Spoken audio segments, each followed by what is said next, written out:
அண்ணாமலை எப்போதுமே வீராவேசமாக பேசுவார். புசுக்குன்னு காலில் விழுந்துட்டாரு.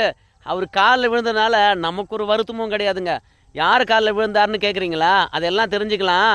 இந்த மாதிரியான குயிக் நியூஸ் அப்டேட்லாம் தெரிஞ்சுக்கணும்னா நம்ம சேனலை சப்ஸ்கிரைப் பண்ணி வச்சுக்கோங்க. இந்த காலத்தில் விவசாயிகளை யாருங்க மதிக்கிறான்?